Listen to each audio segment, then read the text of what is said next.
Night on Compass, a story of music, faith, and a brave brass band. We didn't think that they had been taken like that and then destroyed at all. And thank you for joining me for our special Anzac tribute here on Compass. The spectacular discovery of the wreck of HMAS Sydney has again focused attention on the great tragedies of World War II. Well, tonight's story is not so well known. It's about a Salvation Army band that enlisted and wound up as prisoners of war on board a Japanese ship that was sunk in 1942. More than 1,000 people were killed, civilians amongst them. It was the largest ever single loss of Australian life at sea.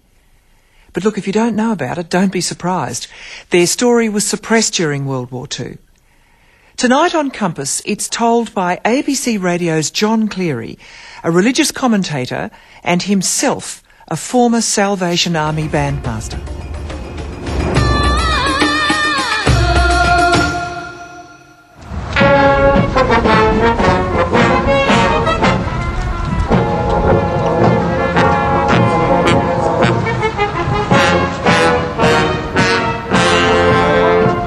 Melbourne Staff Band of the Salvation Army, playing at the Shrine of Remembrance. This may be the last time this memorial service will be held. The survivors of the 2nd 22nd Battalion are down to a handful. Among them, Fred Cole Morgan, the last of another earlier Salvation Army band. The story of those men and their leader, who composed the music being played today, is one of the little-known tragedies of the Second World War. You hear the strains of Emblem of the Army coming from the staff band and, it's just amazing. I think, wow, that ties me into Brunswick and where I am now.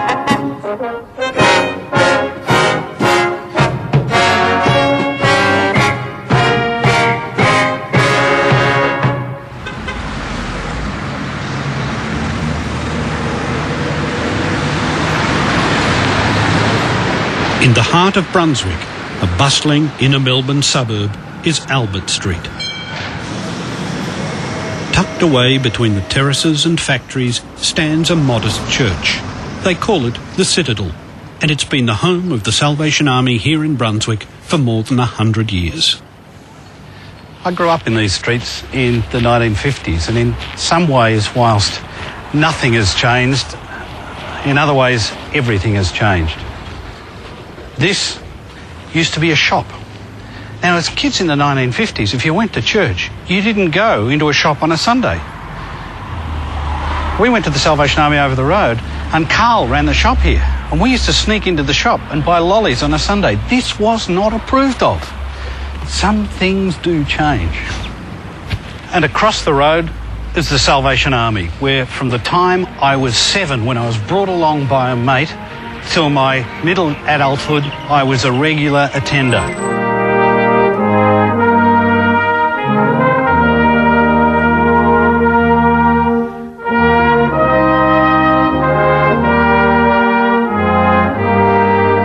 Once, I was Brunswick's bandmaster myself, back in the 1970s. Now, I'm more at home in a radio studio, but it's nice to be asked to make the odd guest appearance. Played in the meeting, only better. And those who have nothing cry out to the Lord. God answers and shows them. The Salvation Army in Brunswick represents the joining of social services and spiritual services to the community, as has been the Salvation Army tradition for ever since it began.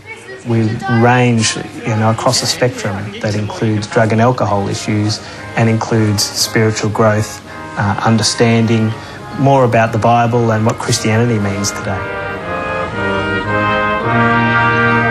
This is perhaps our most familiar image of the Salvos, out on the streets, playing carols at Christmas, collecting for charity. Very early Salvation Army bands, were known for their loudness as much as their musicality. And I guess that's part of a tradition we've entered into here as well today. And it doesn't matter whether it's modern music or brass band music from the middle of the 20th century or, whatever they were doing, very early on. It's the music that connects to people where they're at that becomes a significant connecting point.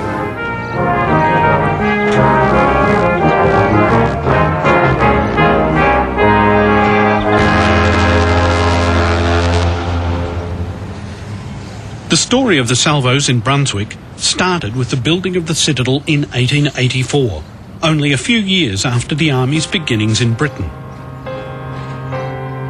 William Booth, its English founder, thought the poor of the new industrial world were neglected by mainstream churches.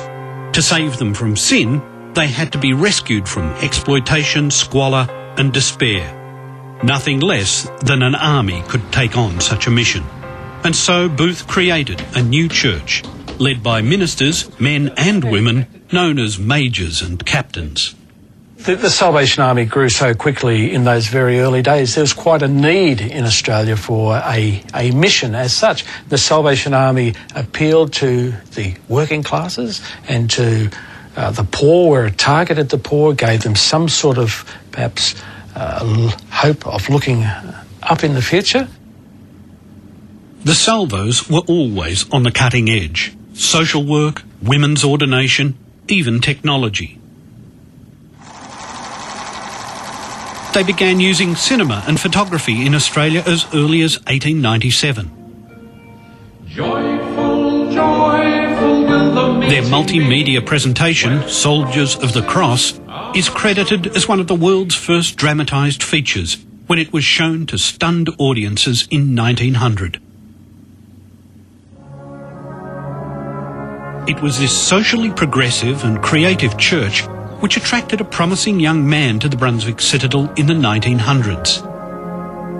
He was John Curtin, and he would go on to be wartime Prime Minister of Australia. The young Curtin became an enthusiastic lantern bearer, assisting the citadel's brass band on its night marches through the streets of Brunswick. Curtin would have a part to play in the story of Brunswick's later wartime band, whose tale I told in my first ever radio documentary. It's one of the most tragic episodes of World War II. I shall never forget the strange feeling of seeing Arthur Gullidge marching in ahead of about a dozen or more Brunswick bandsmen to join up in defence of their country. It was really an emotional moment. At the heart of the story is Arthur Gullidge, arguably Australia's most prolific band composer of his time.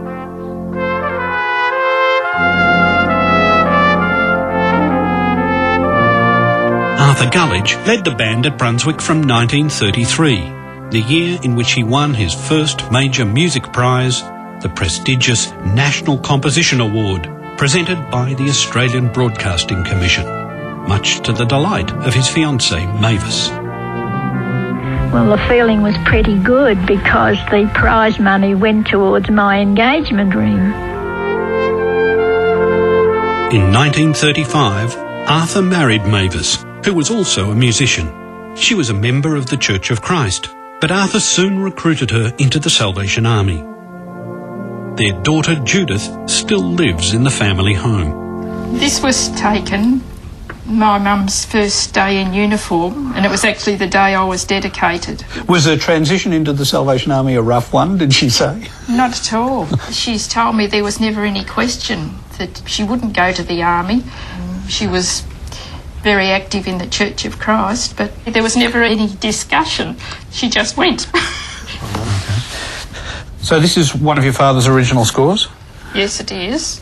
It's a beautiful handwriting, isn't it? Yes. I don't know that he was particularly trained. I mean, he was a printer, he was a compositor, which wouldn't entail handwriting. I think it was just an ability that he had.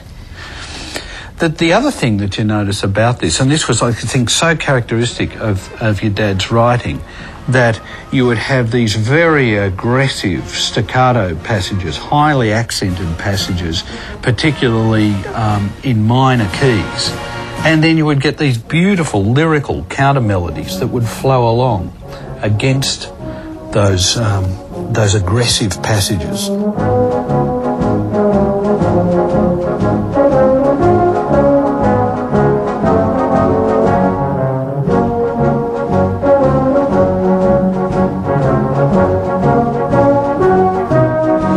day, Gullidge was at the forefront of musical development. For his day, some quite unusual harmonic structures and movements. Still recognisable today. You can play an arrangement by Arthur Gullidge or hear it played, and you know immediately that's Gullidge.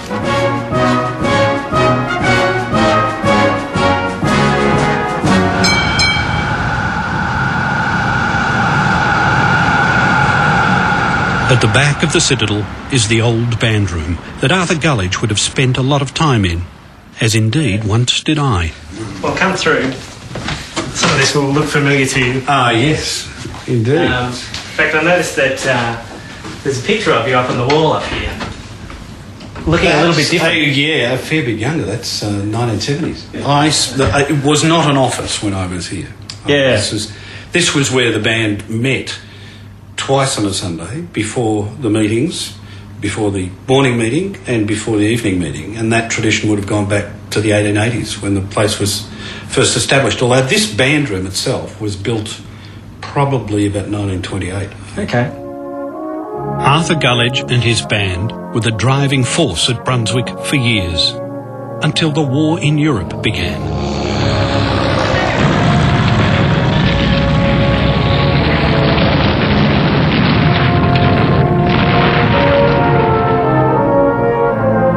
Gullidge's musical talents were keenly sought for the war effort. If they joined as a band, he and his musicians could double as medical aids, serving in ways that fitted with both long-standing military custom and Salvation Army tradition. And that's how Gullidge's crew became the band of the 2nd 22nd Battalion of the Australian Army. And this here, is it? Yeah, that's Arthur. Musical Christian gentleman. Marvellous man. Fred Cole Morgan, a farmer's son from country Victoria, joined the band whilst it was training for war service. It was in the paper about these Salvo fellas joining up as a band, and I thought to myself, well, I don't know any of them, but I can play an instrument, maybe I can get with them. And right, I applied, you see, and then I got to going to them, and Arthur Gullidge was ever so nice about it. Deep down, Fred wasn't quite so keen to be a medical orderly. See, they reckon that if you're a bandsman, you're a stretcher bearer. And I didn't want to do that. Not that I've got anything against helping soldiers that are wounded and that sort of thing, but I didn't join up to be one of them. As I said to somebody, I would prefer to make casualties. I think I've got what you're looking for, John. I've got one of the original festival uniforms from Brunswick on display here on this dummy. It belonged to Watkins. That's his photo down there below. So he's one of the guys that went off with the 2nd 22nd? Indeed. They were pretty resplendent back in those days. We're a little bit more drab these days. And that's a very good contrast between what they wore before they went away and the uniform of the 2nd 22nd Battalion bandsmen as shown on this half dummy here. Fully expecting to be sent to Europe or Africa, the band instead found itself in the remote Pacific outpost of Rabaul as part of Lark Force, a defensive line against the threat of Japanese expansion. When they arrived in early 1941, Rabaul was home to an assortment of Australians. Missionaries, planters, administrators, all coping with the humid equatorial climate and the volcanoes that periodically cause destruction. In the uneasy calm before war in the Pacific, Arthur Gullidge could still find time to arrange new pieces for the band. He was very clever in transposing, and that Mrs. Gullidge would send up some piano music that was very, very up to date, just hit the place, and she would send up the basics, and Arthur would sit down and as quick or quicker than I could write a letter, he would transpose it like that. Oh boy, he was good. The battalion's tropical sojourn came to an abrupt end when the Japanese attacked Pearl Harbor. The garrison at Rabaul was in no position to resist the now advancing Japanese forces. Curtin's government was in an impossible situation. Women and children were to be evacuated, but the 1,400 men, hopelessly outnumbered, had to be left to their fate. I think they didn't just abandon them. I think it was also very much a case they couldn't do anything about it. They'd got these soldiers into this position. They really felt the Americans were going to come into the whole scene and build that airport or the airfield there and use it as a base. That didn't happen. The Australians were stranded. There was no way of getting them off.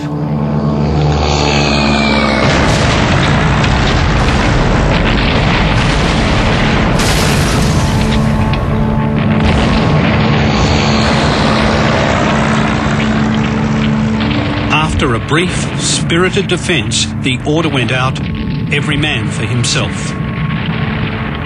Many fled into the bush, heading for remote beaches and hoping for rescue.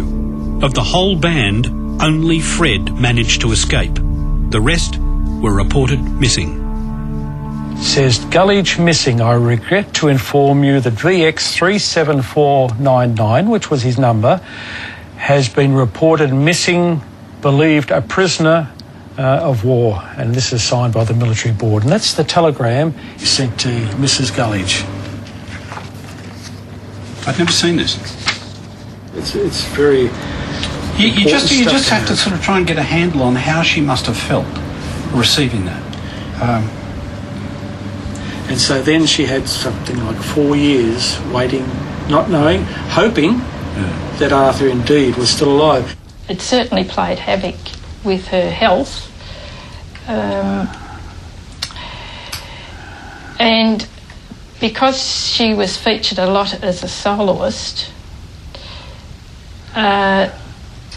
which was always a certain tension, she found it very difficult to cope with that. And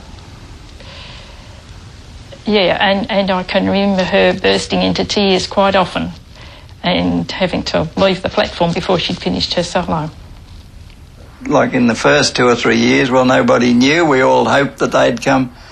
When we got home from New Guinea, Rebel, New Britain, myself, well, we just sort of think, any day they'll announce, there's 100 or 2 of them all got home and that. Arthur Gullidge and the band, along with hundreds of missionaries, nurses and soldiers, were rounded up by the Japanese. Back in Brunswick, knowing only that Arthur was missing and feared captured, Mavis continued to hope. She would wait for another 3.5 years.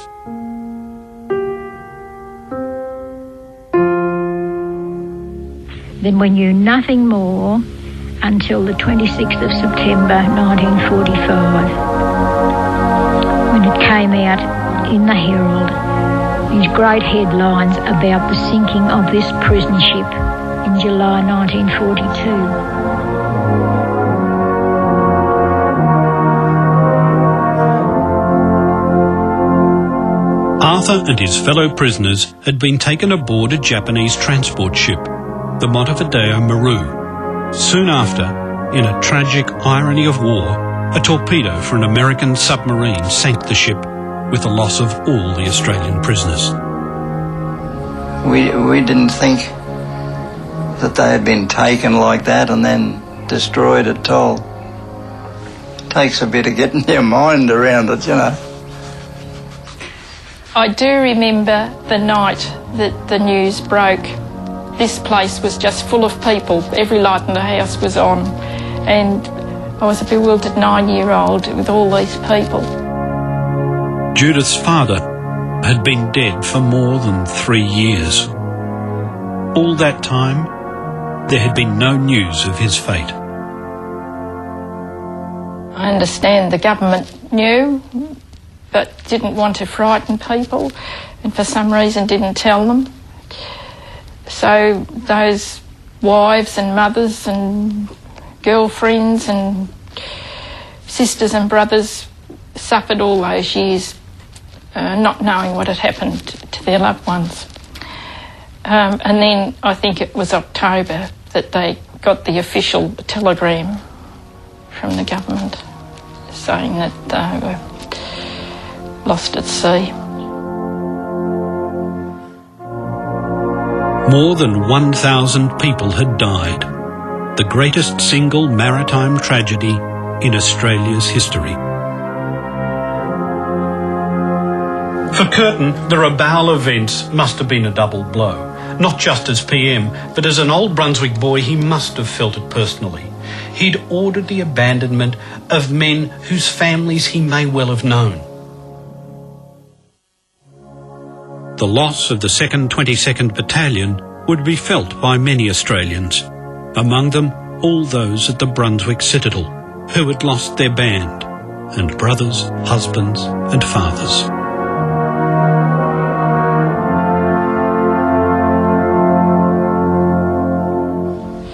I just wish that I'd really got to know him.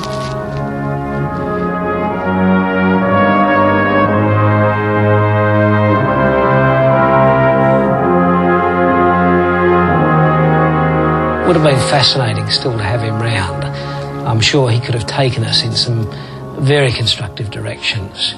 Additionally, his music, I think, had a deep spiritual and emotional appeal. You can play it today and the hairs might still rise on the back of your neck, particularly if it's well and soulfully played. Divine Communion's an example. It'll stir the heart of any listener to army band music.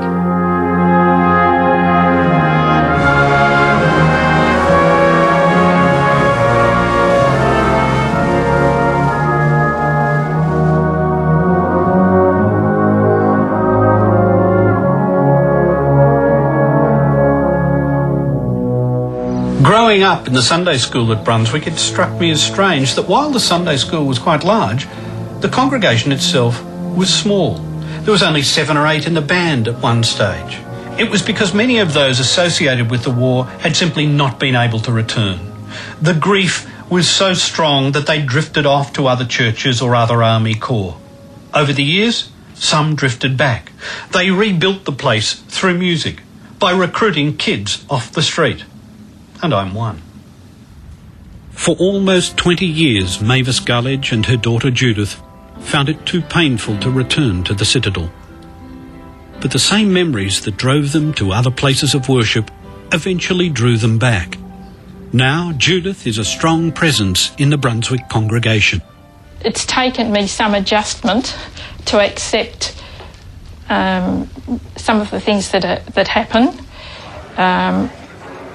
But I've tried to see it in a positive light, and I certainly think that the people who come there are finding support and help in their daily lives.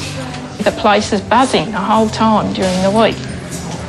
The Citadel is again an important part of Brunswick life, offering practical help and hope without judgment to those in need, just as William Booth might have wished. Oh, they're mushrooms? Yeah. Yeah, I'll have a mushroom. Tomato on it. I don't care. I'm hungry. It's very good people to run it and that, and Jason and Michelle and the rest of the staff put on a very good lunch and that. So I've been coming here for about a dozen odd years on and off. We used to come to the Sunday service for quite a long time. We used to come for mate, but he died. You know, what's it about? It's flashing up. Oh, really? Okay. So I've had a breakfast, I can get a share here, talk to people. If I've got difficulties, I usually just talk to someone. Well, I'm 36 years old. I have a problem with inhaling paint. I've been coming here in December this year. It'll be 3 years. And they've been through good time, bad time with me. They're very good to me. Yeah. What you see at Brunswick, I sense, is a very much a direct call back to the Army's original mission amongst those most dispossessed, most disadvantaged, most bruised by life and life experience. The Salvation Army was born for this. It doesn't diminish other expressions, but there's a very authentic ring about what goes on locally here.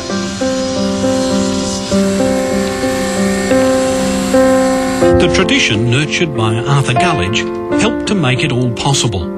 It was music making that drew people like me into the army in the post-war decades, as many other churches in the area were losing members. But times have changed, and the music is a little different now.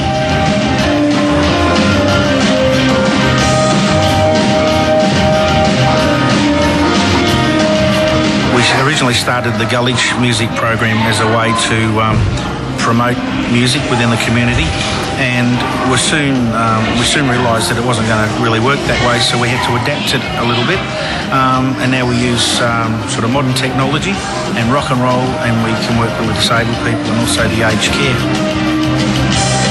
The music played at Brunswick today is played with the same sense of purpose. It's music to bring people together. Hopefully it falls within that same tradition of trying to say, you know, this is music that connects where people are at, that tells something of our story, a story of redemption, I guess, from within a Salvation Army purpose, of salvation, of what it means to be different in a world which sometimes is imperfect and doesn't always look after people the way it should. It's music that brings those stories together and tries to make them real and communicate that to people.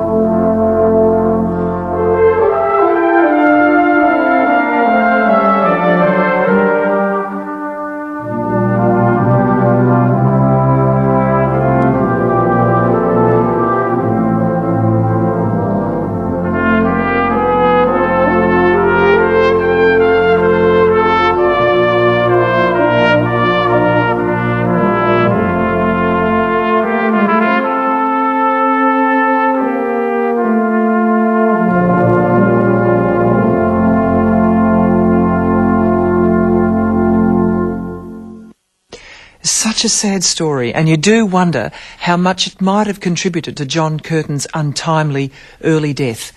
Thanks to our guest reporter John Cleary and to producer Richard Caulfield. Next week on Compass, a remarkable Australian storyteller tackling the very big questions of our time. After 6 years in the Middle East, Brooks' encounters and experiences there became the stuff of her first book. With 9 Parts of Desire, you really hang it on Western women and say Western women have let their